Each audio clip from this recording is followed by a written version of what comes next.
Candid conversations. My goodness gracious. How many people actually look forward to having candid conversations with strangers? Can I raise hand? Can you raise hand? Does anybody want to talk to strangers? Then you are normal. And I guess I'm really from Pluto. I love going to parties. And I go to parties alone. People are like, huh? What do you talk about? So I tell them the same thing I talk about with friends. And they're like, eh? But you don't know anything about them. And so I tell them, do you talk to the people in the supermarket when you want to know which is the better apple, this one or that one? They go, yeah. Hello, that is a candid conversation. Oh. Does it make sense so far? Raise hand if it doesn't make sense. I will stop immediately. Nobody thinks it makes sense. Oh, I'm gonna go home. But then again, I am home. I live here. See those buildings? There. I've told people time and again, life is not a prepared speech. 24 hours a day? If you sleep 8 hours, 16 hours awake, who in this room, 1, 2, 3, 4, 1, 2, 3, 16 people, who has ever delivered or regularly delivers 16 hours of prepared speech every day? Actually, Tom does. He told me that. Come on. Even babies have candid conversations.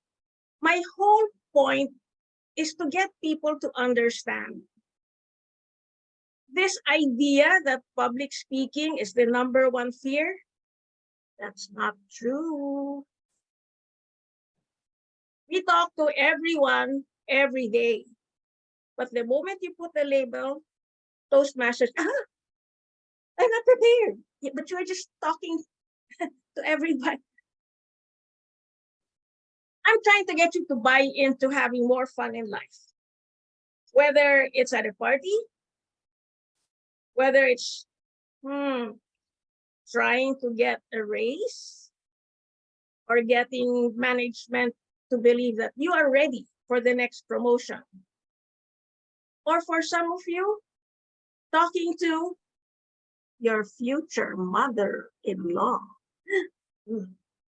You can never be prepared for a conversation with your mother-in-law.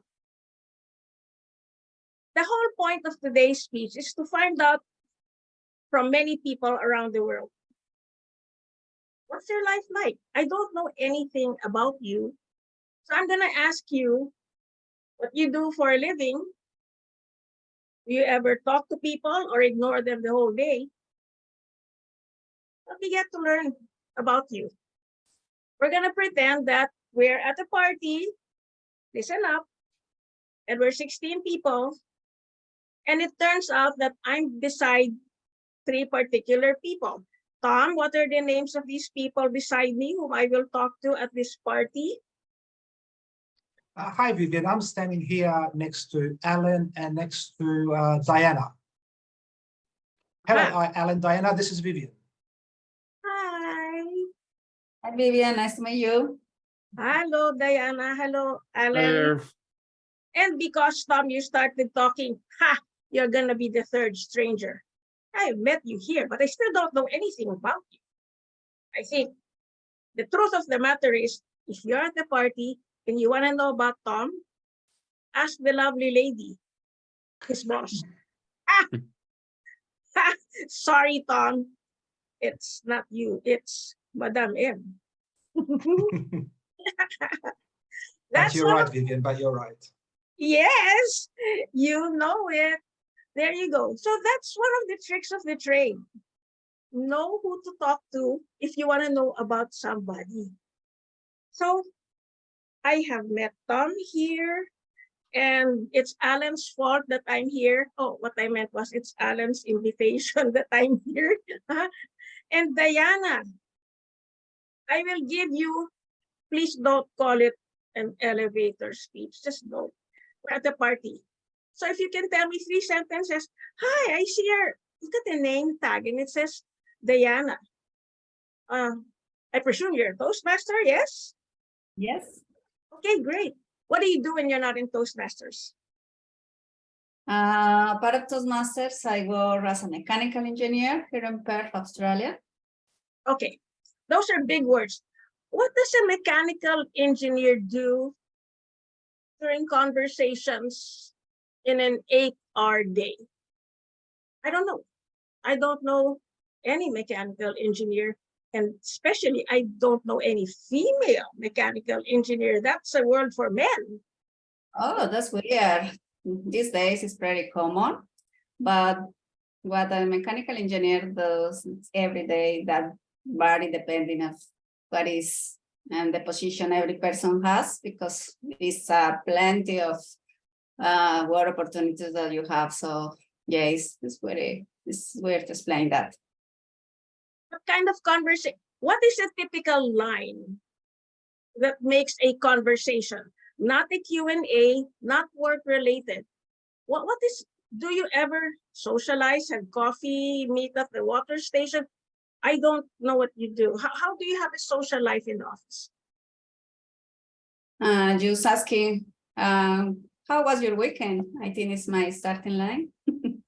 All right, because you know all of them. But what would you do if you find a new guy and he's right there in front of you? So what do you do? What do you say? But just mean a handsome guy, not just any guy. You know, Diana, you are my mini-me. See, when you're young, you're naughty. When you're 71 like me, you're bad. Another story for another day. So there you go. You see those answers of Diana. That's what candid conversations are all about. Does it sound like more fun? Or, hi, my name's Diana. I'm a mechanical engineer. You look blue. What do you do? Ew. Don't do that. If you're doing that, stop. All right. Next, we will talk. No, we don't have a lady in red. So we just have a guy in red. So, Tom, I've talked to you several times. I don't know anything about you. So what would you tell me to help me remember who you are if I visit your office only once? Vivien, what I do is I help people see visually whether they're doing well in their job or not. What does that mean? Well, I work with a bunch of project managers who are not particularly very good at measuring their own performance. So I help them do that. I present them visual dashboards where they can see whether the project is progressing on time, on budget, whether they need more resources, whether they are doing well or not. I think I'll get fired if I'm in your office because I don't understand technical jargon. How would you say it at a party to a bunch of matrons like me? So, young man, what do you do? Yada, yada, yada, technical. Eh? What do you really do? I help people understand reports. I need you. Madam M, can you photocopy like 30 copies? Oh my God, what am I talking about? You don't use photocopy. What? Send me screen. There you go. I was about to say fax. No. Yes, whatever it is, send me something, okay? That looks like Tom. Have him come here and educate clueless senior citizens. But then again, you see, Tom, it is just the terminology. That's from English to English. That's funny. That's what I do for a living. I help people translate English to English. Republic Acts, forensic toxicology, infection control, really boring technical stuff. the difference between bipolar and schizophrenia. That's English to English. See? But then it gets even more difficult.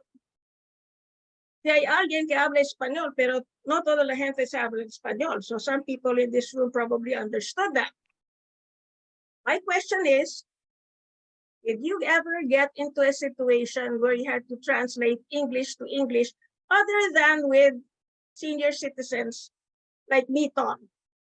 Hey, lucky I can even do Zoom. Some of my friends don't even know how to turn their, yes, you got it, their gadgets on. They have to call their nieces, nephews, and grandkids. Tom, what is your stand on people who actually understand the same thing but use different terminology? And then you're all in the same party trying to have a good time. What do you do? I guess sometimes when you're using different terminology to express a similar understanding, that can cause a little bit of frustration between people until you realize, hang on, wait, we both want the same outcome. We both are talking about the same thing. So I think you really need to approach people with a wide degree of understanding. What do you think, Vivien? I like what you just said. Now, I'm going to tell you a deep, dark secret. Some old characters in our organization actually told me, you smile too much. You even dare to laugh. Public speaking is not funny. And here's the worst line I got so far. No one's going to respect you if you laugh. You know, I wanted to tell that lady, have you ever heard of engaging humor pathway? But obviously she never heard of it. But can you imagine? People are struggling to be engaging, how to have humor, and I am scolded for being funny. Alan, what would you do if someone tells you, don't smile, don't laugh, because no one will respect? Well, I've been told I'm not a very funny person. I've been told I'm a very serious person. So that's, you know what? Some people are funny, some people are not. So that would be my answer. That is interesting. And I want to hear from people in the audience. I like naughty audiences. I like them noisy. What do you do when you have a situation that proves that your perception is your reality? Your perception is not the reality. I would like to react to that. What is reality when it comes to conversations? Is someone right and someone wrong? I see Madame V, and I know she visited recently Viola. Thank you, Vivien. My reaction to that will be, well, it's my reality, so I will stick to it until I can be taught better. Well, I think you would like to stick to it because it's your reality. Just because one is different does not make one better. And by the way, yes, I am biased. I'm pro-women. So boys, sorry, I'm siding with the ladies. Am I biased? Yes. At least I'm honest. Yola, who would you like to ask in the room about having fear of conversations because they think they might give a wrong answer? There are no wrong answers when you're sharing straight from the heart. It's your heart, your kidney, your liver. Oh, sorry. I'll just stick with your heart. Okay. So you're sharing insights, feelings, opinions. Who would like to address this? Or Viola, you know more people? Has it ever happened when you said, oh, I'm really having a bad day, and someone tells you, you shouldn't feel like that? Hey, it's my feelings.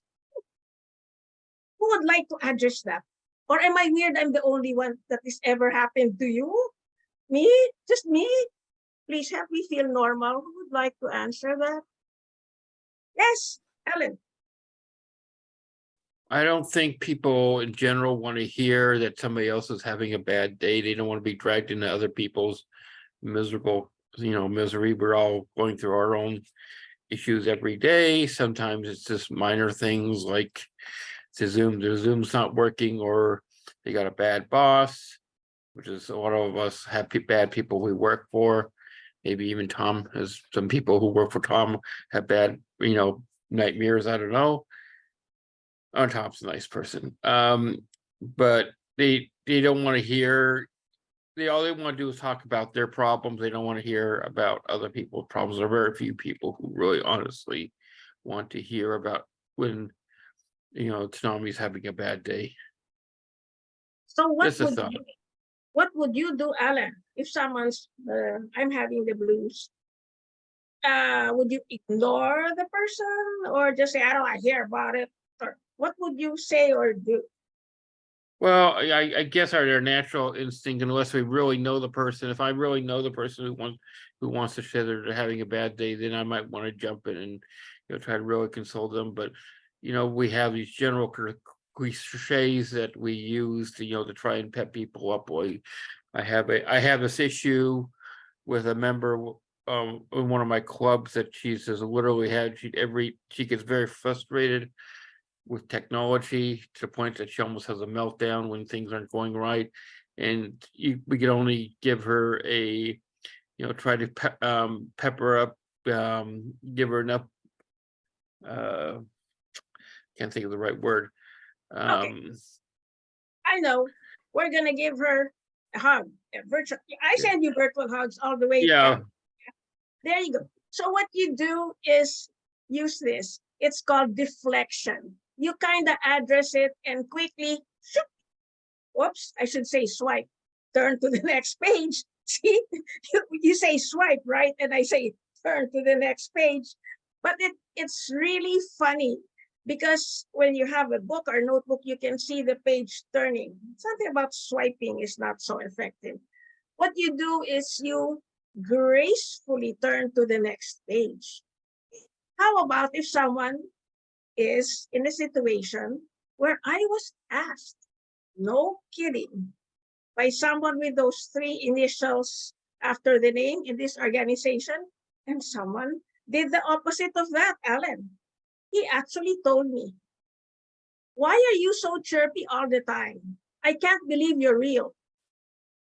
As an evaluator, can someone give me advice? Can you believe an evaluator told me that? I can't believe you're real. I think you're always putting on a show. I'm like, have you ever heard of hyper? Who would want to address that? So we don't like bad news. And I'm a cheerleader. I was in the pep squad. I'm an MC.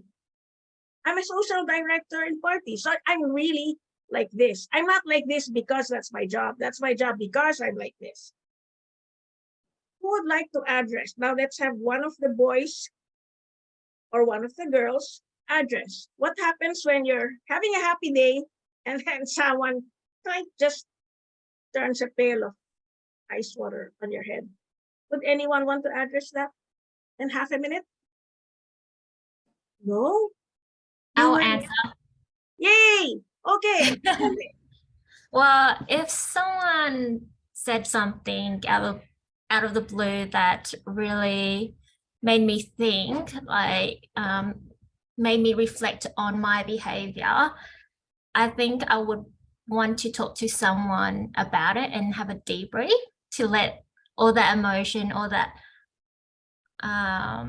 those thoughts that's coming through because of someone said something about my character or personality or my action. Because if I'm able to debrief with someone, I can evaluate my thoughts and my feeling and let them out instead of letting it get trapped inside me and let it boil. So that's like, for me, I tend to keep inside, but when I talk to someone else about it, then I feel much better, and it gives me time to think about if what they're saying is true or false. And at the end of the day, you choose how you want to take in that opinion or whatever that person has said. So yeah, that's my thought on what other people think of you or said about you, and making sure that you know yourself and your values and your standard, that yeah, you don't allow what everyone think about you to get to you. Okay, I'm gonna show you this. Are you all seeing me on gallery? Are you all are you all on gallery? First things first. You want to go on gallery and see what everybody else looks like. That's also one of my tips. It gets very boring when on speaker view, you're stuck with my face. So click on the upper right hand and see gallery. It's more fun that way. Now, can you see this?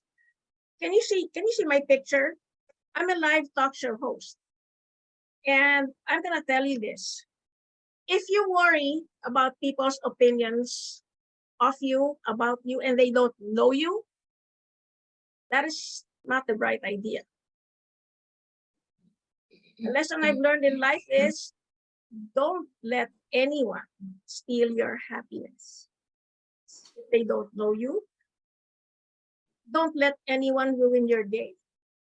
And if you're a cute girl or boy, all you have to do is say my classic line, and you can use it and say, according to the mythical Miss B, just say this.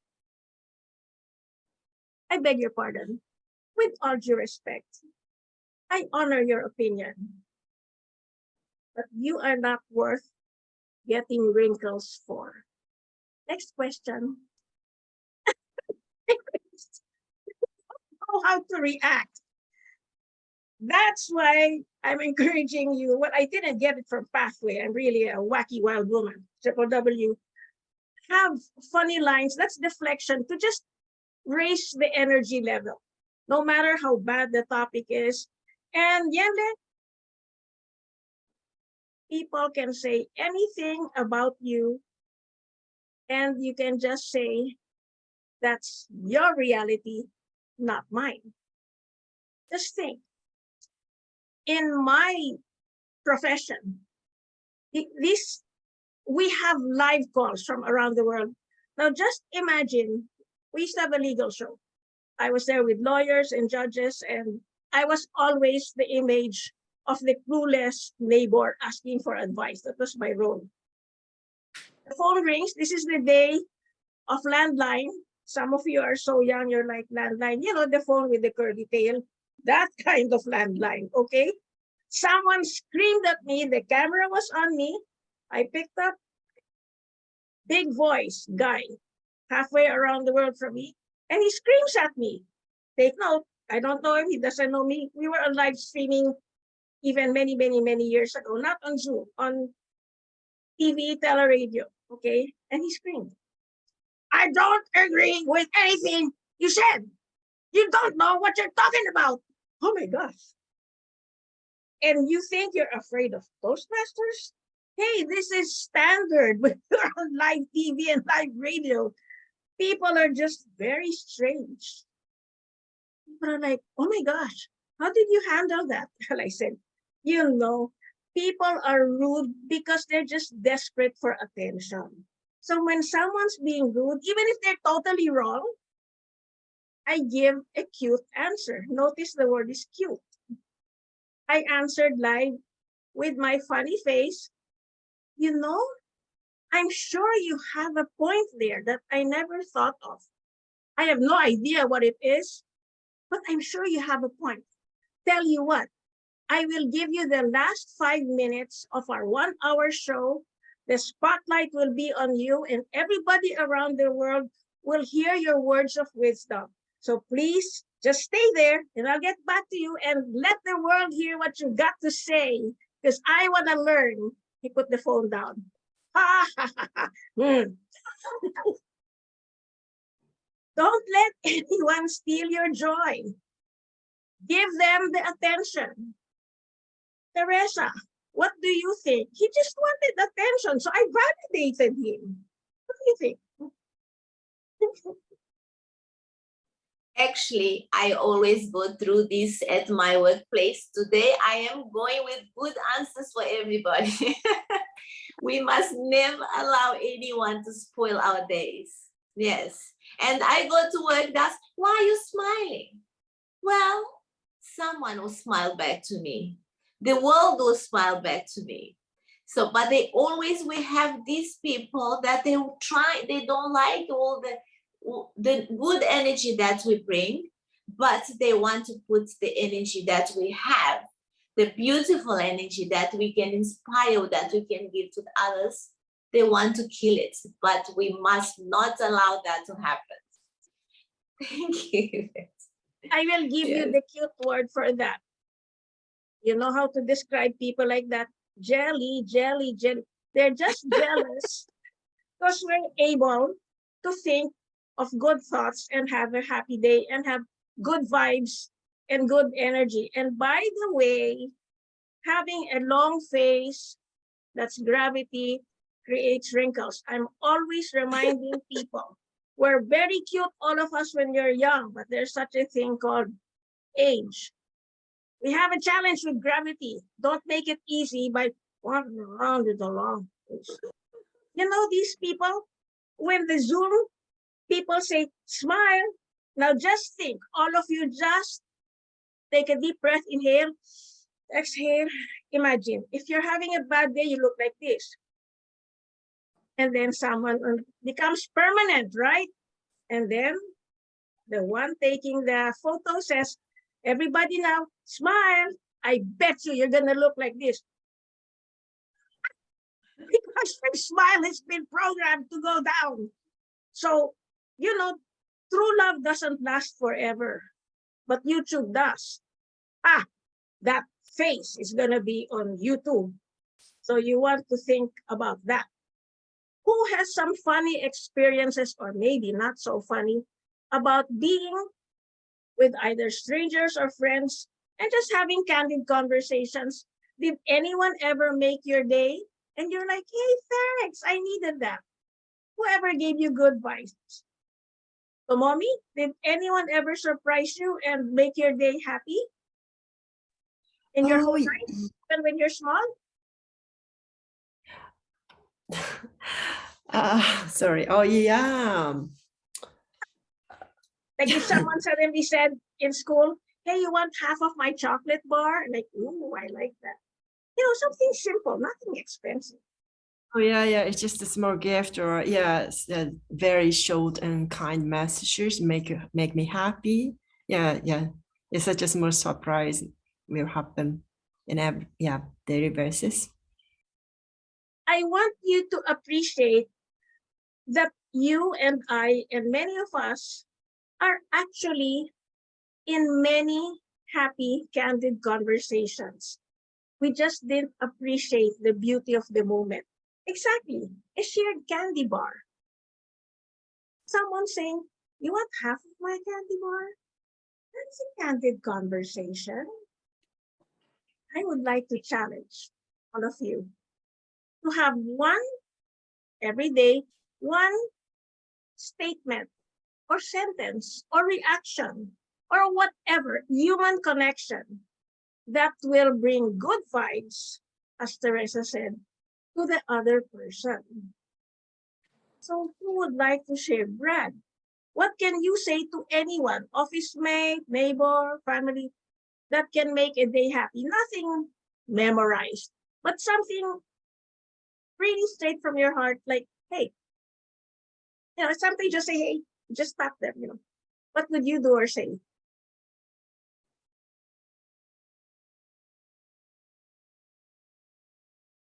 Can't hear you.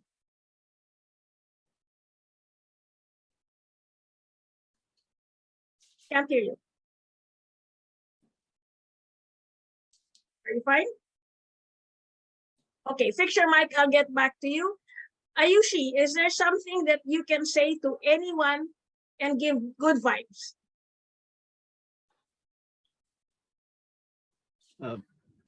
I think people. I think more than saying something generic, I think all people appreciate when you're observant of something that's specific to them. So I think being really observant of somebody, that something about their behavior and kind of pointing that out, preferably in a positive way. I think that hits home way more than just saying something, generic like you're great or something. You're right. Yeah. I agree with you. You're correct because people want to be validated.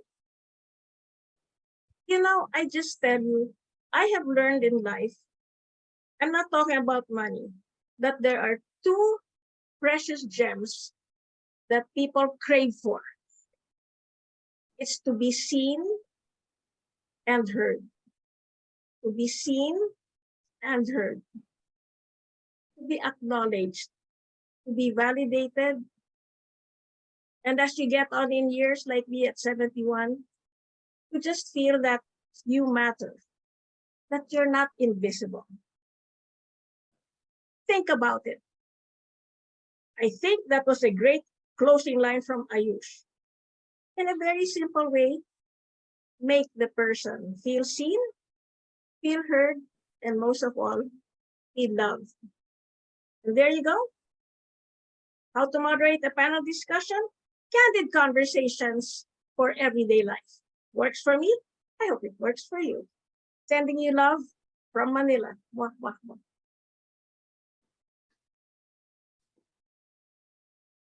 Wow, wow, wow. What a great topic. A panel discussion is so well prepared, and you make us all speak and to join your conversation. Well done. And it's really, I felt you because what you were saying is, I think not only me that I go through, but most of us, we go through that. Wow. And you said life is not a prepared speech. And if you answer from your heart, there is not a wrong answer. And to be seen, everyone seeks to be heard, to be valuable, to be given some good positive vibes. Everything you spoke about it is such a great thing that we all need to hear. Thank you so much, Vivien. What a great topic to come up with. Thank you so much. Thank you. And I hope to hear your stories again, because you are such an amazing speaker and you always come with the beautiful topics that we all enjoy. Thank you.